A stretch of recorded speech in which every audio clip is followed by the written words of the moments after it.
Aleluya. Gloria a Dios. Padre Santo, estamos delante de su bendita presencia en este momento para suplicarle de su iluminación, que su bendito Espíritu venga a ministrarnos, que tome mi vida, Padre, de manera especial, para que sea capaz de compartir esta enseñanza. Que su Espíritu Santo traiga iluminación a todos aquellos que escuchen esta exposición de su bendita palabra. En el nombre de Cristo Jesús. Amén. Dios les bendiga. Un saludo de su servidor, el pastor Juan Navarro Rodríguez, desde la ciudad de Torreón, Coahuila, en México. El tema de hoy es: ¿qué es la apologética cristiana? En esta escuela de sana doctrina, Dios les bendiga a todos los hermanos, hermanas, consiervos que están llevando este curso. El tema, repito, ¿qué es la apologética cristiana y cuál es su relación con la sana doctrina? El objetivo de esta exposición bíblica es que comprendamos de la legítima labor apologética y de su lugar dentro de la iglesia y ministerio cristiano. La apologética es actualmente una práctica común de todas las religiones, quienes denuncian las doctrinas y religiones contrarias a ellas. Pero la apologética bíblica legítima nace dentro de la fe del primer siglo y se amonesta en la misma palabra a una labor apologética que defienda esta fe que hoy conocemos como la sana doctrina. La apologética actual en sí misma no nos dice mucho, solo que hay infinidad de doctrinas y de medias verdades que cada quien dice tener la verdad. Debemos considerar las Escrituras, quienes son nuestra base de fe y de conducta, y ellas nos responden que la palabra apologética viene del griego apología, que significa presentar una defensa. La apologética cristiana es entonces parte de la teología que se encarga de dar una defensa de la fe cristiana. También la apologética es una parte de la teología que tiene por objetivo defender las doctrinas fundamentales del cristianismo. Es defender la fe del primer siglo, conocida como sana doctrina. Esta es la definición de apologética. Ahora vayamos a ver algunas funciones de la apologética. Número 1, la apologética defiende de la heterodoxia en todas sus formas de error y herejía presente. Y número 2, denuncia y da voz de alerta como atalaya, anunciando del peligro de las herejías y errores bíblicos de antaño, como por ejemplo los judaizantes y los gnósticos, pero también hoy denuncia y da la voz de alerta de las herejías modernas que han infiltrado ya al cristianismo actual. Veamos la raíz etimológica. Proviene del idioma griego, apología, y significa dar una defensa. La apologética cristiana es parte de la teología que se encarga de presentar defensa de la fe doctrinal del cristianismo, la sana doctrina. De paso les quiero compartir que existen más de 5,000 copias del Textus Receptus, significa texto recibido. Son escritos en el idioma griego de los libros del Nuevo Testamento. Sabemos que el Nuevo Testamento tiene 27 libros. Pues bien, existen más de 5,000 copias y todas están en el idioma griego. Por lo cual es una falacia, o sea, es una mentira y un engaño querer pretender interpretar el Nuevo Testamento desde el punto de vista hebreo. Tiene que hacerse en el idioma griego para poder hacer una exégesis correcta. Esta es la razón principal por la que siempre que enseñamos exegéticamente los textos del Nuevo Testamento tenemos que hacerlo del idioma griego koiné, o sea, la lengua original en el que se escribió el Nuevo Testamento. Por lo tanto, debemos descartar las interpretaciones de falsos mesiánicos gentiles que pretenden interpretar el Nuevo Testamento en hebreo. Motivos y razones de la apologética. Número 1, hay muchos escépticos que dudan de la existencia de Dios y o atacan las doctrinas bíblicas. Número 2, hay muchos críticos bíblicos que atacan tanto la inspiración como la inerrancia de las escrituras. Número 3, hay muchos falsos maestros que promueven doctrinas falsas y niegan las doctrinas fundamentales del cristianismo. Y número 4, debido a la cada vez más creciente ola de vientos doctrinales heréticos en las iglesias cristianas en general. La razón de ser del apologista cristiano es, por lo tanto, denunciar estos movimientos, pero también enseñar las doctrinas fundamentales del cristianismo de manera ortodoxa, sana doctrina, no contaminada, el evangelio en su pureza original. La principal base bíblica en relación con la apologética es Primera de Pedro 3:15, donde la palabra de Dios dice: sino santificad a Dios el Señor en vuestros corazones y estad siempre preparados para presentar defensa con mansedumbre y reverencia ante todo el que os demande razón de la esperanza que hay en vosotros. Sin embargo, este es solo uno de los abundantes textos bíblicos que nos legitima para hacer labor apologética. Nuestro máximo modelo fue nuestro Señor Jesucristo, quien frecuentemente hizo esta labor apologética respondiendo a objeciones y errores contra él y contra su doctrina en San Juan 8:41 al 58, 18:19 al 24. Tenemos unos ejemplos claros de labor apologética por parte de Cristo. Otro ejemplo fue el apóstol Pablo. Este apóstol estuvo dispuesto también a responder a objeciones y errores, por ejemplo en 1 Corintios 1, del 18 al 31. Cuando Pablo habló acerca de la sabiduría y el poder de la cruz frente a muy arraigadas objeciones, porque los judíos demandan señales y los gentiles buscan sabiduría, pero nosotros proclamamos al Cristo crucificado, piedra de tropiezo para los judíos y locura para los gentiles. 1 Corintios 1, 22 y 23. Además tenemos otra porción de Judas en el capítulo único, donde nos muestra de la urgencia, de la necesidad de hacer uso de la apologética aún de manera más fuerte. Aquellos hermanos a quienes se dirigía Judas estaban siendo atacados por falsos maestros y Judas necesitaba enseñarles que bíblicamente debían contender por la fe tal y como se les había sido entregada por los apóstoles y por Cristo mismo. Dice ahí en el versículo 3 del capítulo único de Judas: amados, aunque estaba haciendo todo esfuerzo por escribirles acerca de la salvación que tenemos en común, se me hizo necesario escribirles para exhortarles a que luchen tenazmente por la fe que una vez para siempre fue entregada a los santos. Resumiendo brevemente, en la iglesia primitiva, la doctrina apostólica, profética y cristológica nos dan las evidencias de que tanto Cristo como los apóstoles Pedro, Pablo y Judas hicieron uso de esta labor apologética.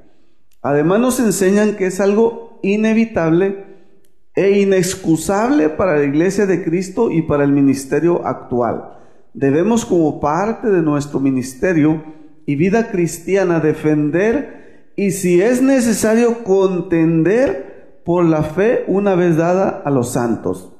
Esto significa contender por la pureza de la fe del primer siglo, la sana doctrina, denunciando toda herejía y a todo falso maestro que se levante.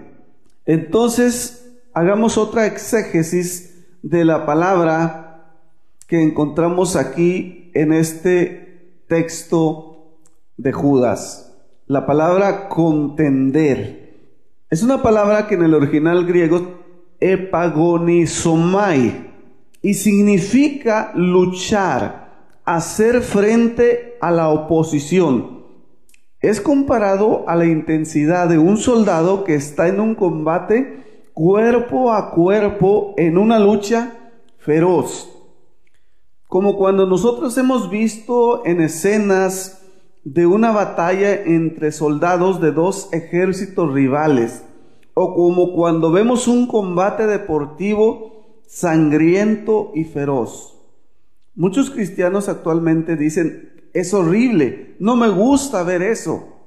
De igual manera, muchos cristianos evaden esta responsabilidad actual de la apologética cristiana diciendo, no me gusta hablar mal de nadie.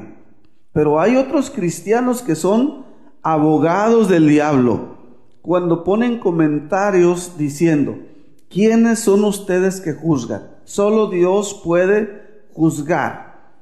Cuando un creyente o un ministro atalaya de Cristo haciendo su labor apologética legítima y denuncia a los lobos, estos hermanitos ciegos que pretenden ser más amorosos y generosos que Dios, defienden a los herejes, a los lobos, a los falsos maestros. La palabra de Dios nos enseña a través del apóstol Pablo que es necesario entrar y defender la fe del cristianismo. Pablo dijo, como me es justo sentir esto de todos vosotros, por cuanto os tengo en el corazón y en mis prisiones, y en la defensa y confirmación del Evangelio. Todos vosotros sois partícipes conmigo de la gracia. Filipenses 1:7. Además nos dice, y la mayoría de los hermanos, cobrando ánimo en el Señor con mis prisiones, se atreven mucho más a hablar la palabra sin temor. Algunos a la verdad predican a Cristo por envidia y contienda, pero otros de buena voluntad. Los unos anuncian a Cristo por contención, no sinceramente, pensando añadir aflicción a mis prisiones. Pero los otros por amor, sabiendo que estoy puesto para la defensa del Evangelio. Filipenses 1:14-17. Aquí en este punto les quiero decir al amado pueblo de Dios que existen tres clases de pastores actualmente. Número uno, aquellos pastores legítimos que Dios ha llamado y ha puesto a servir en su iglesia. Estos son pastores legítimos. Pero también, desgraciadamente, número dos, existen pastores que han sido puestos por el hombre o por instituciones religiosas. Y número tres, existen otra clase de ministros que se han atrevido a meterse solos de pastores. Pero solo aquellos pastores que han sido puestos por Dios asumen y encaran su responsabilidad, enseñando sana doctrina y denunciando las herejías y apostasías dentro del cristianismo en general. Las otras dos clases de ministros impostores evaden esta responsabilidad ministerial.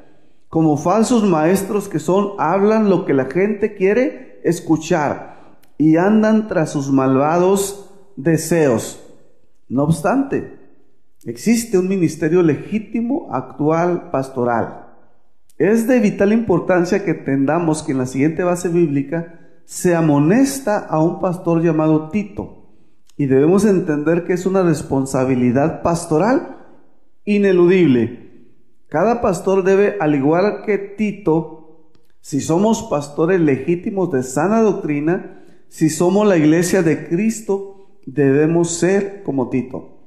retenedor de la palabra fiel, tal como ha sido enseñada, para que también pueda exhortar con sana enseñanza y convencer a los que contradicen, porque hay muchos contumaces habladores de vanidades y engañadores, mayormente los de la circuncisión. Actualmente les queda a la medida a estos falsos mesiánicos gentiles apóstatas mentirosos.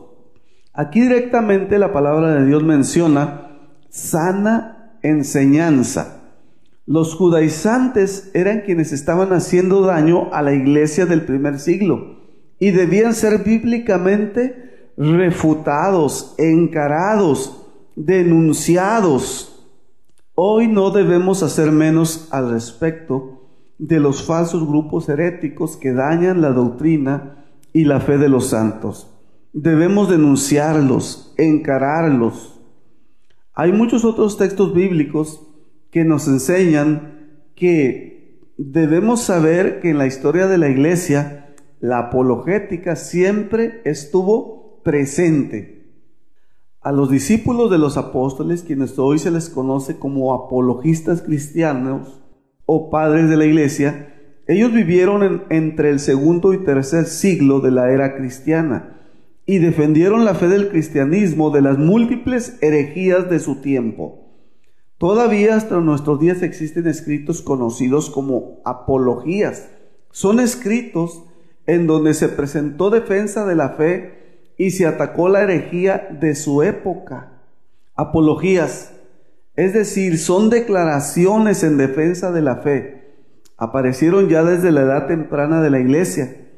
Por ejemplo, en relación con el Imperio Romano, hubo la necesidad de asumir la tarea de responder a las escandalosas acusaciones que corrían entonces contra la fe cristiana, de la cual se tenían conceptos erróneos y era acusada, entre otras cosas, de, número 1, ateísmo, por ser contraria a la lealtad hacia la religión del Estado que reclamaba adoración al emperador, a lo cual los cristianos se oponían. Número 2, que sus principales doctrinas eran ridículas y ofensivas de acuerdo a la cultura depravada que se vivía en aquella época. Los apologistas destacaron la antigüedad y lo genuino del Evangelio, el sorprendente cumplimiento de las profecías, enseñaron y defendieron a costa de su propia vida la doctrina cristiana legítima. Aquellos apologistas cristianos se dieron a la tarea de demostrar que el cristianismo no solamente era superior, sino además la verdad absoluta de Dios. Debemos concluir que bíblicamente la apologética siempre ha existido. Bendito y alabado sea Dios, que siempre ha tenido hombres valientes, aun a pesar de ser minoría. Por lo tanto, número 1, no hay excusa ninguna por la que un cristiano sea completamente incapaz de defender la fe bíblica.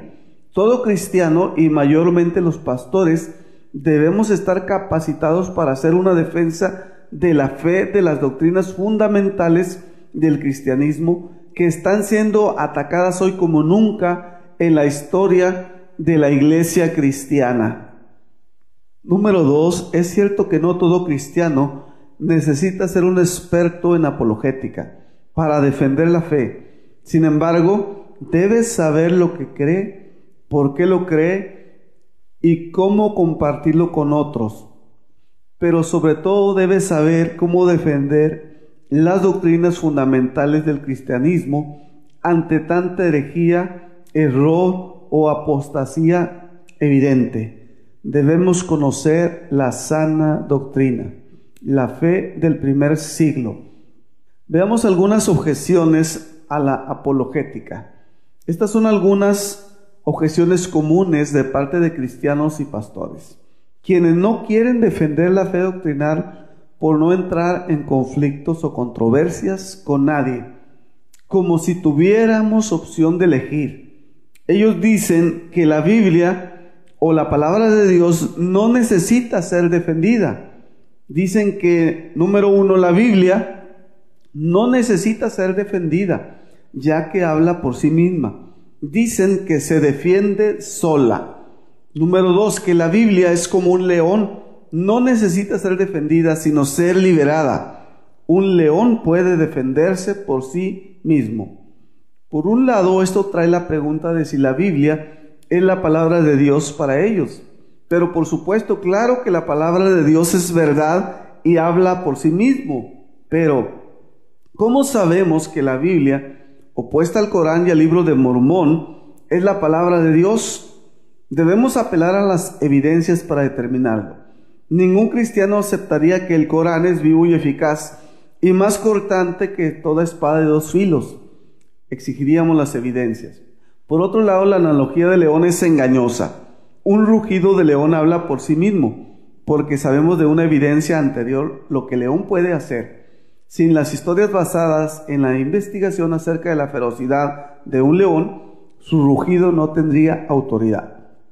De la misma forma, sin la evidencia para establecer la demostración de autoridad de alguien, no hay razón para aceptar esa autoridad. Algunos dicen que Dios no puede ser conocido por la razón humana. El pensamiento central de esa objeción radica en sacar un texto de contexto, haciendo pésimas interpretaciones bíblicas. En 1 Corintios 1:21 dice: pues ya que en la sabiduría de Dios el mundo no conoció a Dios, mediante la sabiduría agradó a Dios salvar a los creyentes por la locura de la predicación. En contexto, en esta primera carta a los Corintios, no se refiere a la existencia de Dios, sino a su plan de salvación a través de la redención en la cruz lograda por Cristo. Y este mensaje del Evangelio no es creído por el simple racionamiento humano, sino por la iluminación divina y la obra sobrenatural del poder de Dios en el pecador. El mensaje del Evangelio aún hoy sigue siendo locura para la mente humana. Pablo, haciendo apologética, su referencia a que el mundo no conoció a Dios mediante la sabiduría, esta no es una referencia a la inhabilidad de los seres humanos de conocer a Dios a través de la experiencia que ha revelado en la creación y en la conciencia, según Romanos 1, 19 y 20. Más bien es una referencia a la depravación humana y a su tonto rechazo al mensaje del Evangelio. Incluso a pesar de que la humanidad conoce claramente a través de la razón humana que Dios existe. Sin embargo, el hombre suprime y detiene esta verdad con injusticia. Romanos 1:18, este es un hecho tanto por incrédulos como por creyentes, quienes diluyen el Evangelio y tuercen las Escrituras. Además, enseñan también que la naturaleza carnal del hombre no puede entender el Evangelio. Veamos el contenido y el siguiente error: al leer mal un texto y sacarlo de su contexto. Porque el hombre que está en el alma no acepta las cosas espirituales, porque le son locura, pues no es capaz de comprenderlas, porque han de discernirse por medio del Espíritu. 1 Corintios 2:14. ¿Cuál es la principal función de la apologética? En el Nuevo Testamento interlineal griego-español de Francisco La Cueva, la expresión griega original tiene que ver con no aceptar, de no dar la bienvenida, de no recibir. En respuesta a este argumento contra la apologética, debería ser observado que Pablo no está diciendo que el hombre natural no puede percibir la verdad acerca de Dios. No dice que no estén conscientes de la existencia de Dios. Lo que dice es que no reciben la verdad, que no creen en la verdad debido a las consecuencias de su vida depravada. El hombre alejado de Dios está muerto espiritualmente. El hombre no redimido es espiritual muerto a la vida de Dios. Concluimos con la base bíblica de Judas y de la apremiante necesidad de hacer labor apologética. Responsabilidad de cada creyente y mayormente de cada siervo de Dios ante las eminentes herejías, errores doctrinales y apostasía en el presente día. Judas 1:3. La letra dice: amados, por la gran solicitud que tenía de escribirles, acerca de nuestra común salvación. Me ha sido necesario escribirles, exhortándoles que contiendan ardientemente por la fe que ha sido una vez dada a los santos. Porque algunos hombres han entrado encubiertamente, los que desde antes habían sido destinados para esta condenación. Hombres impíos que convierten en libertinaje la gracia de nuestro Dios y niegan al Dios único, soberano, y a nuestro Señor Jesucristo. Mas quiero recordarles ya que una vez lo habéis sabido, que el Señor, habiendo salvado al pueblo, sacándolo de Egipto, destruyó a los que no creyeron, y a los ángeles que no guardaron su dignidad, sino que abandonaron su propia morada, los ha guardado bajo oscuridad, en prisiones eternas, para el juicio del gran día, como Sodoma y Gomorra y las ciudades vecinas, las cuales, de la misma manera que aquellos, habiendo fornicado, ido en pos de vicios contra naturaleza, fueron puestas por ejemplo, sufriendo el castigo del fuego eterno. No obstante, de la misma manera también estos soñadores mancillan la carne, rechazan la autoridad y blasfeman de las potestades superiores. Pero cuando el arcángel Miguel contendía con el diablo, disputando con él por el cuerpo de Moisés, no se atrevió a proferir juicio de maldición contra él, sino que dijo: el Señor te reprenda. Pero estos blasfeman de cuantas cosas no conocen, y en las que por naturaleza conocen, se corrompen como animales irracionales. Ay de ellos, porque han seguido el camino de Caín, y se lanzaron por lucro en el error de Balaam, y perecieron en la contradicción de Coré. Estos son manchas en vuestros agapes, que comiendo impúdicamente con ustedes, se apacientan a sí mismos. Nubes sin agua llevadas de acá para allá por los vientos, árboles otoñales sin fruto, 2 veces muertos y desarraigados, fieras ondas del mar que espuman su propia vergüenza, estrellas errantes, para los cuales está reservada eternamente la oscuridad de las tinieblas. De estos también profetizó Enoc, séptimo desde Adán, diciendo: aquí vino el Señor con sus santas decenas de millares, para hacer juicio contra todos y dejar convictos a todos los impíos de todas sus obras impías que han hecho impíamente, y de todas las cosas duras que los pecadores impíos han hablado contra él. Estos son murmuradores creyosos, que andan según sus propios deseos, cuya boca habla cosas infladas, adulando a las personas para sacar provecho. En esta porción hemos visto en estos textos el perfil de los falsos maestros, de los falsos apóstoles, de los falsos moré, de los falsos pastores que hoy son promotores de herejías, a quienes ya se les ha condenado de antemano, y está para ellos esperándoles el lago de fuego, el infierno ardiente. Aquí se les describe como manchas entre el cristianismo. Cuando un pastor saluda a un apóstol falso, a un falso profeta, y lo abraza y come con él, es una mancha en su fiesta. También dice aquí, que ellos se apacientan a sí mismos, son nubes sin agua, llevadas de aquí para allá, árboles otoñales muertos, desarraigados, fieras ondas del mal, estrellas errantes, son convictos, impíos, pecadores, murmuradores, creyosos, que andan según sus propios deseos, hablando cosas infladas, pero lo que hacen es sacar provecho. No me gusta en lo personal señalar a nadie le gusta, mucho menos atacar, pero ante todo como ministro, como pastor auténtico, tengo una responsabilidad que no puedo evitar. Número 1, primero enseñar, fundamentar al pueblo de Dios en el verdadero y único evangelio, en la sana doctrina. Número 2, investigar el surgimiento de estos vientos doctrinales heréticos para luego presentar una defensa en su contra, haciendo una apología y una denuncia. Número 3, no denunciar con ligereza, sino investigar ampliamente la herejía que ha entrado a la iglesia del Señor, contaminándola y desviándola de la fe cristiana. Número 4, alertar al pueblo de Dios, mayormente a pastores, de los peligros que representan tanto la heterodoxia como las interpretaciones equivocadas de las Escrituras, las herejías claras y la apostasía evidente ya dentro de las iglesias cristianas y ministros.